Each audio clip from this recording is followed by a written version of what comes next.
Jangan lupa like, subscribe, and share video ini. Ini sudah kan tadi.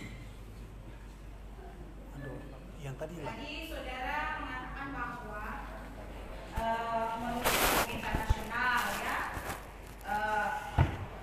orang Maluku ini bisa menentukan nasib sendiri, tetapi ada syaratnya, harus ada persetujuan dari negara induk. Ya, menurut pendapat ahli, negara induk mana itu? Kalau untuk RFM Maluku ini mendapat persetujuan untuk berdiri negara, dijadikan negara sendiri. Terima kasih, Joshua. Jadi Republik Indonesia Serikat, penyerahan kedaulatannya 29 Desember tahun 1949. Itu Belanda menyerahkan kedaulatan de jure de facto seutuhnya kepada Republik Indonesia Serikat.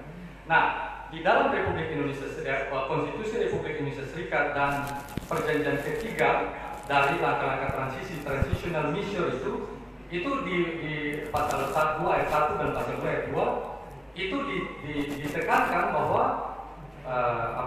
setiap rakyat itu memiliki hak untuk menentukan nasib sendiri. Saya katakan tadi dia turun dari perjanjian-perjanjian sebelumnya. Itu terus diadopsi sampai di konstitusi RIS.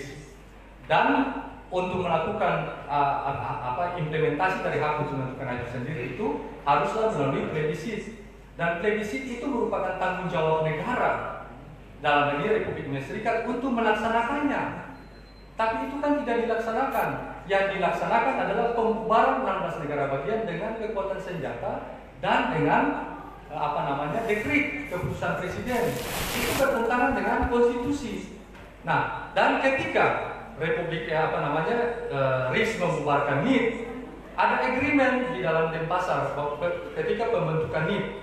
Ya, pasal 5 ayat 1, 2 dan 3 itu memberikan hak menentukan nasib sendiri kepada wilayah-wilayah di dalam 13 wilayah di dalam NIP ini untuk menentukan nasibnya sendiri. Itu sudah diberikan by agreement juga oleh Vanmuk yang waktu itu hadir. Dan kita ingat bahwa NIP itu berdiri tahun 86. Ya, sebelum RIS itu ada. Hak itu sudah diberikan. Nah, menurut Elson, ketika NIP dibubarkan secara ilegal oleh RIS, itu memberikan hak kepada orang Maluku untuk menggunakan hak untuk menentukan nasib sendiri. Makanya Elson mengatakan 12 wilayah dalam NIP bergabung memilih ikut Republik Indonesia di Yogyakarta. Satu wilayah Maluku Selatan memisahkan diri. Dan itu dijamin oleh konstitusi RIS, pemisahan diri itu. Apabila wilayah-wilayah itu tidak menerima konstitusi yang akan diberlakukan.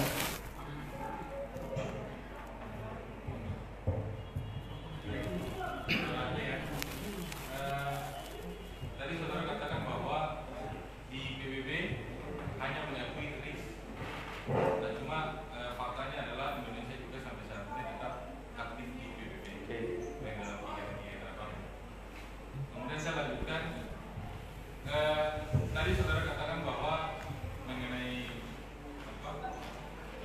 saudara sebagai berbicara di Amerika menyangkut persoalan adat. Kemudian saya tanyakan, kalau sebuah masyarakat yang hidup dalam suatu wilayah, kemudian wilayah itu diatur oleh suatu aturan, apakah wilayah masyarakat pun harus mengikuti aturan yang ada? Yang jelas mengikuti ini ya dengan terpaksa ataukah tidak? Enggak, saya tidak tanyakan paksa. Oke. Kalau ada aturan ya harus diikuti. Oke.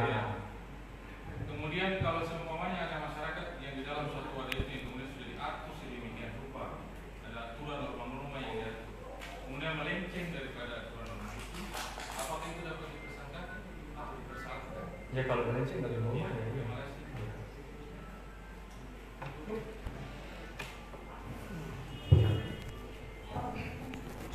Ya, saudara ahli ya, tadi saudara sudah menjelaskan begitu banyak tentang khususnya hukum internasional ya. Ini para terdakwa dihadirkan di sini dengan hukum kita, hukum positif kita, ya kan? Jadi yang kita gunakan adalah hukum, karena mereka didakwa dengan kitab undang-undang hukum pidana. bukan mereka diajukan ke suatu mahkamah internasional. Ya, kalau mereka diajukan ke mahkamah internasional, mungkin kita bisa melihat tatanan hukum yang tadi ahli sampaikan. Mau kemana kita tetap berpedoman pada hukum pidana. Begitu ahli? Coba saya minta jawabannya, ya? Ya, kalau ya. Saya tanya itu saja. Ya, oke seperti itu ya. Oke, kita tahu bahwa itu harga mati. Ya, 17 Agustus tahun 1945 dari kecil bahkan ada lagu. 17 Agustus ya, itulah hari kemerdekaan Republik Indonesia. Seperti itu ya. Dan tadi sudah disampaikan oleh jaksa penuntut umum, Indonesia tetap aktif di PBB. Ya, dan semenjak 17 Agustus tahun 1945, apakah negara Maluku ini sudah masuk dalam kesatuan Republik Indonesia sejak dikemenangkan kemerdekaan Republik Indonesia? Bagaimana ahli? Ya, waktu 1745 seperti saya katakan tadi, Maluku belum masuk. Saudara tadi katakan Maluku belum masuk. Ada ahli yang kami sudah periksa juga, Profesor Dr. Edward Hiarie. Dia mengatakan bahwa sudah masuk dan bahkan Maluku sudah punya gubernur yang pertama. Seperti itu ya ahli ya. Bagaimana? Jadi begini Ibu Hakim yang terhormat ya, seperti saya katakan tadi, ini kan ada prosesnya. Proses pembentukan BPU PKI yang dibentuk oleh Jepang itu. Ya kan? Nah, yang memilih wakil-wakil dari daerah-daerah itu. Ya, ini saya tanyakan lagi. Pada tahun 1945 kan sudah ada gubernur Maluku. Oke. Iya, benar ada? Ya. Ya, saudara masih ingat siapa namanya? Bukan Anwar Hadi. Itu menurut BPU PKI. Coba kalau Ibu pergi ke kantor. Iya, saudara tapi ada. Sudah ada. Iya, tapi ya. Oke, jawab dulu sudah ada ya. Oke, itu ahli ya. Saya cuma minta. Nah, terus kita tahu ya bahwa hampir semua kasus-kasus yang terjadi saat ini menyangkut RMS ini, ya kan hampir semua tadi sudah disebutkan sama penasihat hukum, kita semua adili ya, yang kita pakai hukum positif, hukum pidana, ya, oke. Dan bukan hampir semuanya terbukti ya, dinyatakan terbukti bersalah, ya. Di sini kita melihat perbuatan para terdakwa ini merupakan suatu tindakan makar, ya. Ahli kami kemarin sudah periksa, menerangkan tentang objek makar. Ahli tahu tentang itu? Saya tidak masuk sampai ke hukum pidana. Saya khusus untuk. Ya. Jadi ahli hanya khusus hukum internasionalnya. Jadi menurut ahli, biar kita tidak panjang-panjang, ahli mengakui bahwa menurut hukum internasional RMS diakui sebagai sebuah negara. Oke. Tapi apakah di negara Kesatuan Republik Indonesia ahli mengetahui apakah RMS ini diakui sebagai suatu negara? Ya, memang pemerintah Indonesia tidak mengakui. Ya, oke, saya minta jawaban itu saja. Di Indonesia RMS atau FKRMS tidak diakui sebagai suatu negara. Kalau menurut hukum internasional, menurut ahli jelaskan tadi, RMS diakui sebagai suatu negara. Tapi di negara Kesatuan Republik Indonesia, ya, RMS tidak diakui, bahkan itu dilarang. Ya, tadi ahli juga menerangkan bahwa dibandingkan tindakan-tindakan yang dilakukan ya oleh masyarakat Maluku, hanya mengibarkan bendera, hanya tidak ada kekerasan-kekerasan, ya kan? Makanya ahli kan tidak masuk dalam objek ya tentang hukum pidana, karena saya tidak tanya objek dari makar itu apa. Ya kan, objek dari makar kan penyerangan terhadap presiden, wakil presiden, penyerangan terhadap kedaulatan negara Kesatuan Republik Indonesia. Ya, seperti itu. Tapi ahli tidak masuk ke situ. Ya, oke, itu saja. Di Indonesia RMS dia tetap menurut hukum positif di negara kita, RMS tidak diakui. Seperti itu ahli ya. Ya. Untuk ketiga terdakwa ini, mereka merupakan warga negara Indonesia. Ya kan? Betul ahli ya? Nah, jadi segala tindakan kita sebagai warga negara Indonesia harus taat dan patuh. Begitu ahli? Ya?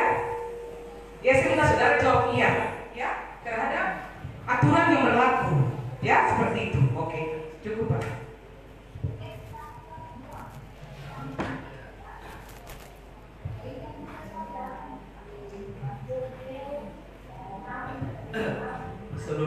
saya cuma meluruskan dulu baru saya. Jadi seperti yang tadi ditanyakan oleh penasihat hukum berkaitan dengan kata Mena Mulia, ya seperti itu. Bukan kami yang mengidentikan dengan RS. Itu kata-kata itu muncul pada saat kami memeriksa menyidangkan perkara sebelumnya.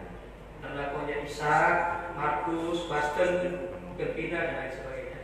Itu salah satu terdakwa mengakui bahwa Mena Mulia itu kata-kata Mena Mulia itu dimasukkan dalam perjuangan RMS. Jadi itu munculnya, makanya di sini kan tanyakan lagi seperti itu kepada ahli yang sebelumnya juga kepada yang lain. Seperti itu ya. Jadi itu saya coba meluruskan tentang kami yang seperti itu. Tapi salah satu terdakwa di terdakwa perkara sebelumnya yang mengakui bahwa kata-kata itu dimasukkan dalam RMS, perjuangan RMS. Itu ya. Itu meluruskan itu saja dulu. Karena kebetulan kami juga yang memutus perkara RMS sebelumnya. Jadi saya tahu karena saya bertanya. Gitu ya. Seperti itu ya. Oke, terus berkaitan dengan tadi kalau tidak salah ahli mengatakan, kalau salah ya, tidak salah ahli mengatakan bahwa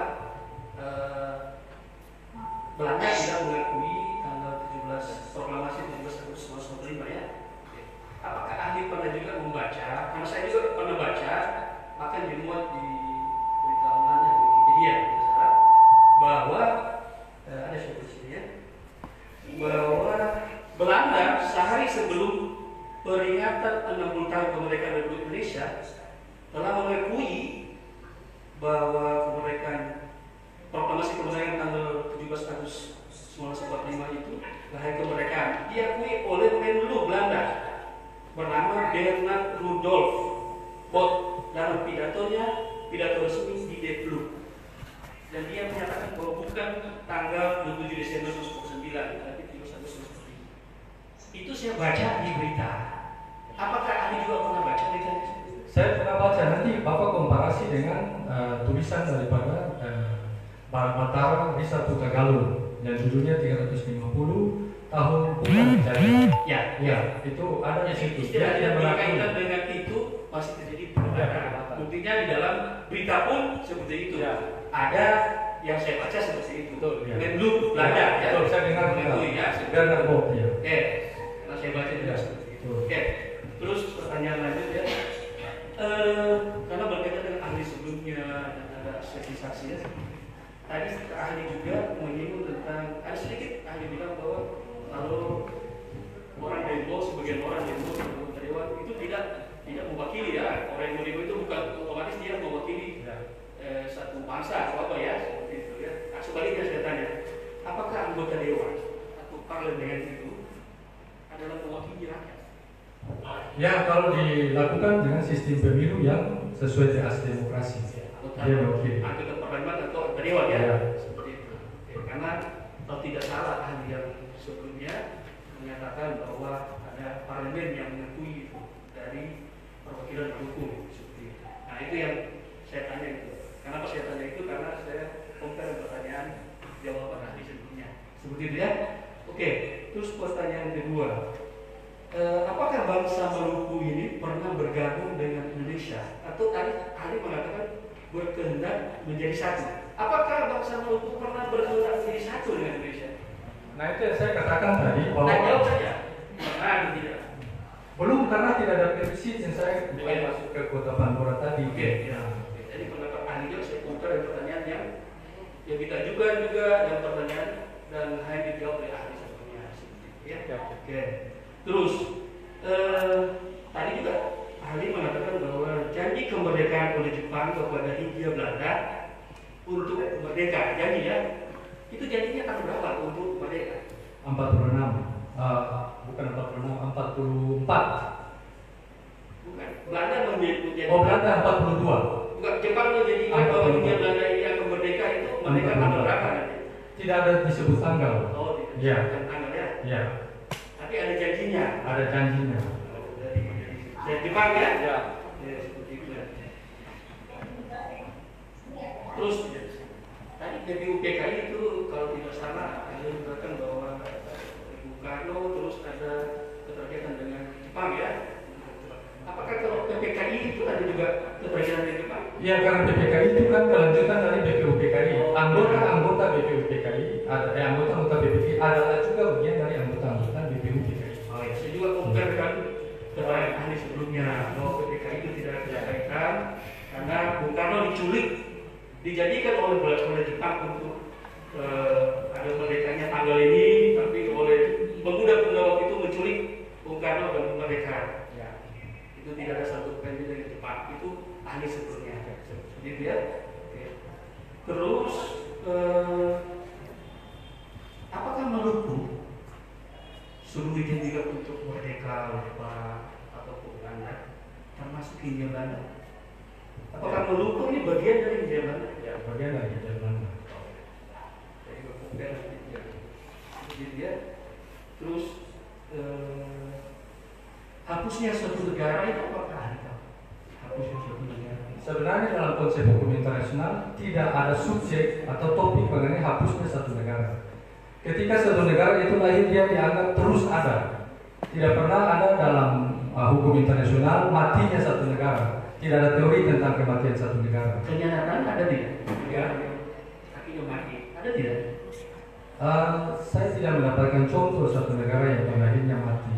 Ada tidak negara dahulu ada, tapi sekarang sudah tidak ada, malah muncul negara baru di sini.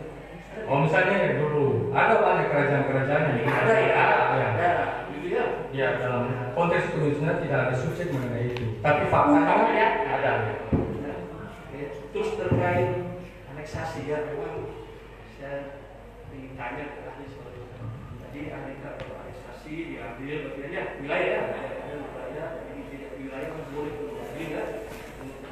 Nah, kalau kita lihat contoh sekarang ini Palestina mengatakan bahwa dianeksasi oleh Israel ya, tapi tidak semua, ada wilayah sendiri, ada wilayah sendirian, ada yang Palestina dianeksasi. Terus, tapi rakyat yang ada di Palestina yang tidak berada di Israel itu, dia kan seperti kalau dihubungkan dengan pernyataan tadi tadi, dia berhak juga menunjukkan pendapatnya untuk mereka, karena kan rakyat kan sendiri. Di Indonesia sekarang kan untuk wilayah kedudukan pemerintah daripada RS kan tidak ada di Indonesia. Ya. Ada tidak? Tidak ada. Tidak ada. Tidak ada. Terus rakyatnya menurut ahli bahwa RS itu tetap ada, berarti ada di Indonesia. Rakyatnya. Ya, itu kalau dari teori aneksasi, ya iya. Ya. Itu masih bagian. Bagian. Kalau di rakyat contoh-contoh yang ada kita nonton di TV, rakyat Filipina yang bagian yang tidak dianeksasi, ada bagian yang dianeksasi, ada yang tidak. Mereka lari ke bagian yang tidak dianeksasi. Jelas masih identitasnya Palestina. Tapi yang ada di Indonesia, wilayah semua sudah ada di Indonesia. Dan warganya sendiri mengakui warga negara Indonesia. Seperti itu. Saya sambung dengan pertanyaan daripada Rudi ya. Jadi warganya sendiri menentukan sendiri. Buktinya di mana? Identitas Indonesia. Tidak seperti yang terjadi organisasi seperti yang menurut bangsa Filipina, seperti Palestina, bahwa ada organisasi, tapi yang lari ke wilayah yang tidak ada organisasi oleh Israel, dia tetap menyatakan dia di bangsa Palestina.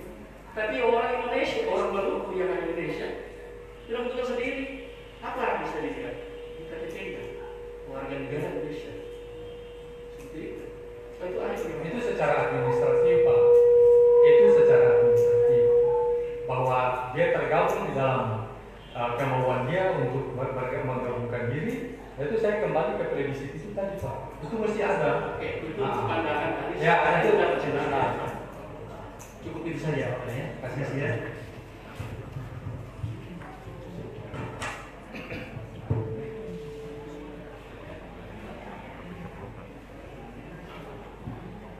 Panjang lebar ya, saksi ahli memberikan pemahaman pada sidang ini, memahami RMS dari segi keilmuan ya, disaudarakan dari segi hukum internasional.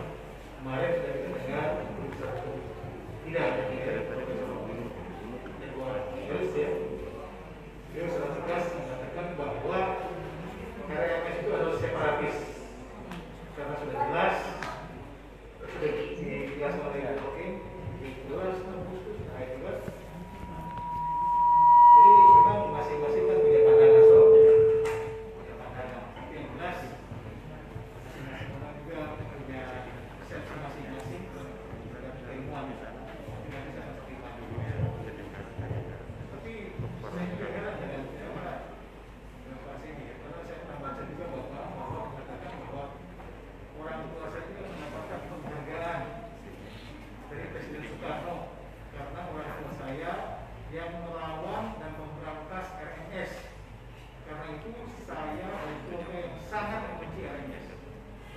Iya, boleh saya jelaskan?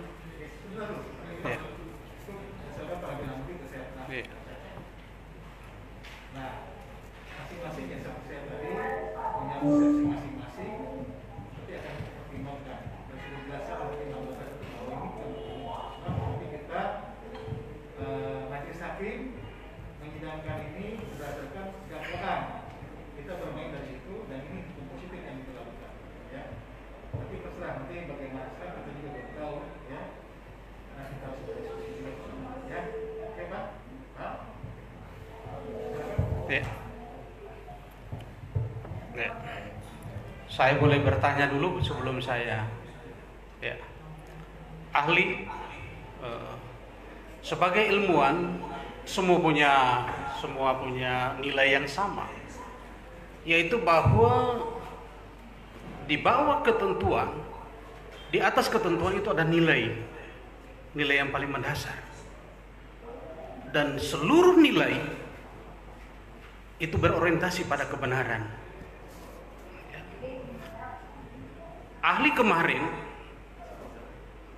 Edward Herrier, dia katakan bahwa segala kegiatan untuk pemisahan wilayah pasca pembentukan NKRI itu separatis.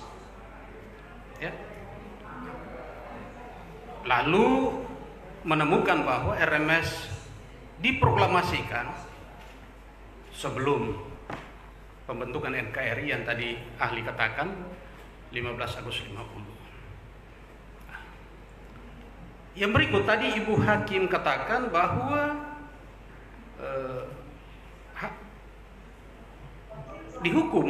diatur menurut hukum Indonesia, hukum NKRI. Dalam hukum NKRI ataukah separatis ataukah apa?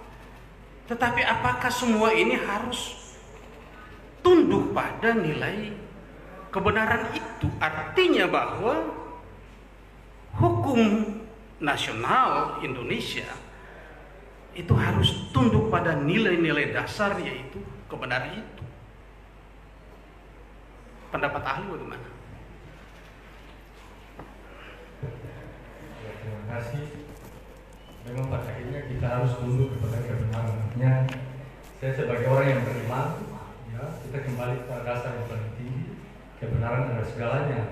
Dari kebenaran akan muncul keadilan, dan dari keadilan akan muncul kedamaian. Jangan dibalik. Jangan karena kita mau damai, kita mengabaikan kebenaran dan keadilan. Itu artinya kita menyimpan barang dalam sekam. Saya menjawab. Oke. Saya menjelaskan tentang, tidak perlu lagi ya, bahwa saya menyatakan orang tua saya memang dapat penghargaan dari pemerintahan Soekarno karena berjuang menumpas RMS. Jadi saya termasuk orang yang awalnya sangat membenci itu RMS. Tetapi pada saat konflik Maluku ada beberapa isu yang dikembangkan. Yang pertama disebutkan bahwa konflik Maluku adalah, tidak perlu ya, oke. Saya pikir saya mau jelaskan apa yang tadi saksi yang mulia mempertanyakan kepada saya, tapi menganggap tidak perlu, berarti saya tidak jelaskan. Ini ada cukup ya, karena kita masih berikan kesempatan semua. Saudara terdakwa bertiga ya, sudah kita dengar barusan saksi ahli ya. Saudara siapa tadi? Pak Henry Reinhard Apikule SMH ya. Keterangan ahli tersebut bagaimana tanggapannya? Silakan. Tidak ada Pak, cukup ya. Pak Abner, Pak Johannes. Oke. Terima kasih kepada Bapak yang telah memberikan waktunya. Semoga kita sehat semua ya. Terima kasih semua. Sudah bisa tengok sidang.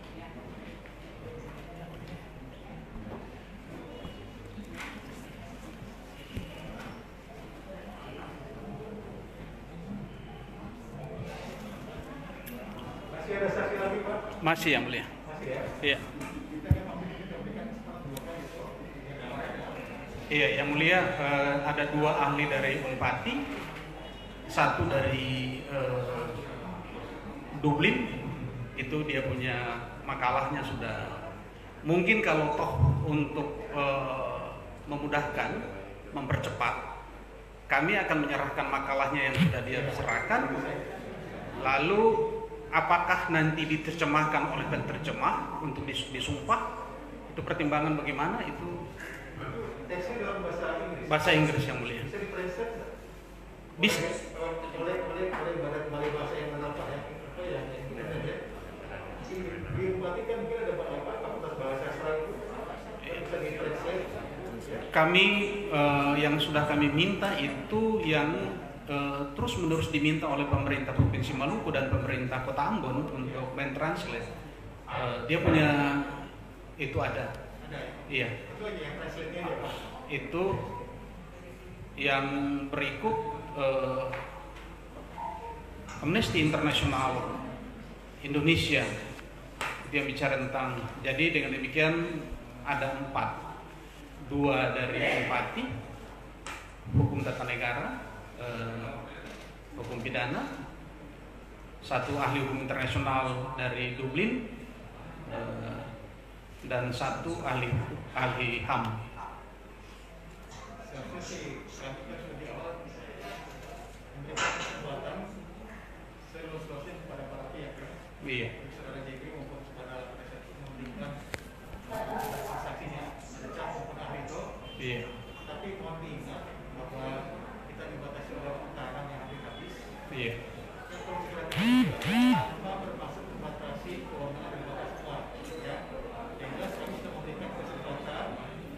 Tolong dipergunakan sebaik mungkin. Hari ini juga harusnya kan saya bilang dengan siapa pengacara ibu itu yang ditanggung dulu lah.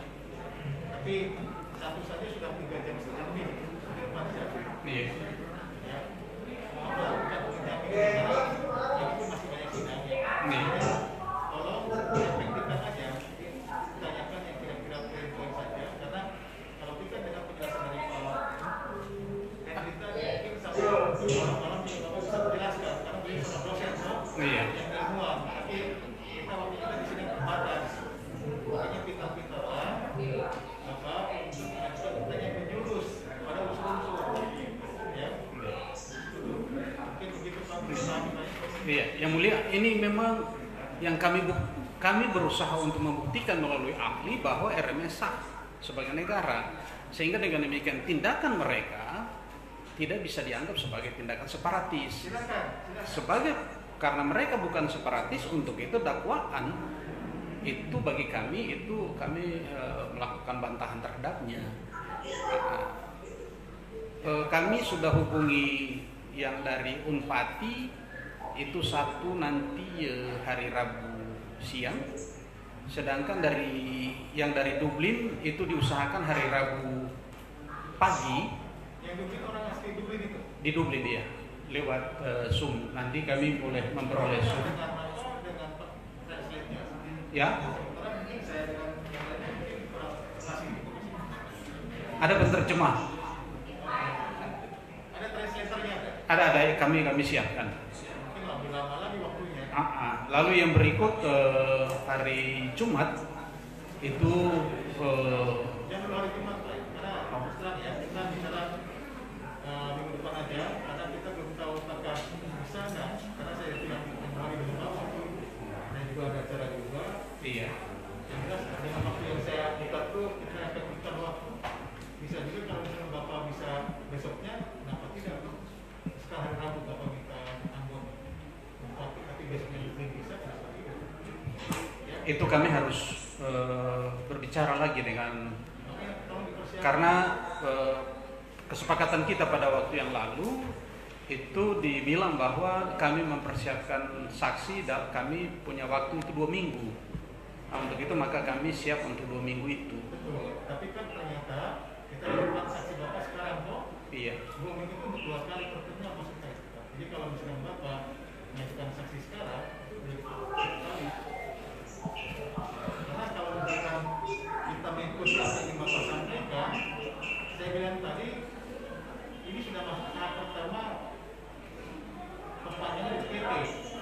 hari. Itu udah masuk. Iya. Sudah masuk kontrak. Habis 30 hari kita perpanjangan lagi 30 hari. Saya bilang pada Bapak juga tuh, Hamis itu sudah harus kita putus apapun yang terjadi. Hamis itu harus kita apapun yang terjadi kita harus putuskan apapun yang terjadi. Karena itu harus batas akhir dari suatu penahanan sebelum pemeriksaan. Ya. Jadi kalau misalnya saya kan bilang belum oke, belum, tapi akhirnya Bapak bersedia sekarang, belum.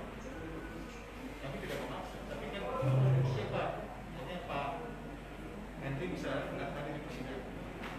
Jadi tolong tahun depan kita usahakan, ya. Iya. Dua ahli kami berusaha untuk hadirkan. Ya. Tapi kalau misalkan dari dulu seperti Bapak bilang kan ada translate-nya. Iya. Itu saja mungkin Pak. Ya.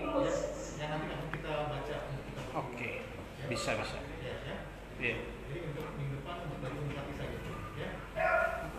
Kami ajukan makalahnya. Ya. Yang dari Dublin itu kami akan ajukan malah. Kalau bisa ditranslate ya. Iya. Oleh balai bahasa di Bupati mungkin ada ya Pak Ahli ya. Ada fakultas sastra, ada balai bahasa yang bisa mentranslate secara resmi ya. Iya, oke.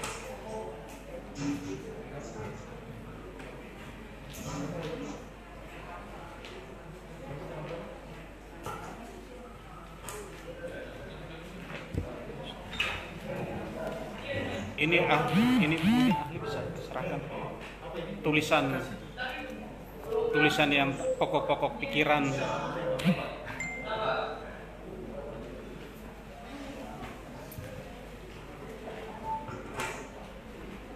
Baik ya, saudara terdakwa semua ya, sudah kita dengar dan kami tanyakan kepada penasihat hukum saudara bahwa penasihat hukum saudara masih mengajukan saksi dari Unpati ya. Oleh karena itu sidang ini kita tunda hari Rabu tanggal 9 September. Kalau bisa pagi Pak ya? Iya. Kami harapkan 2 pagi dan siang. Pagi dari jam 8 bisa Pak? Jam 8 sampai jam 10. Jam 9 begitu mungkin kami akan usahakan. Iya. Karena saya sidangnya jam 10 dari Jakarta. Oke. Lusa sempat tunggu baik? Iya. Setelah jam 8 ya? Iya. Bu Jaksa bagaimana? Karena kemarin kita sepakati jam 10. Tapi kalau misalkan ada acara silakan dapat asal komunikasi. Ya. Gimana Bu Jaksa? Jam 9 ya? Oke ya, jam 9 ya saya catat ya. Jam 9. Baik ya, kita tunda sekali lagi sidang Rabu tanggal 9 September jam 9 pagi untuk saksi Ahli. Saksi ahli ya dari penasihat hukum terdakwa. Sidang selesai gitu. Ya. Saudara-saudara sidang selesai. Ya, terima kasih.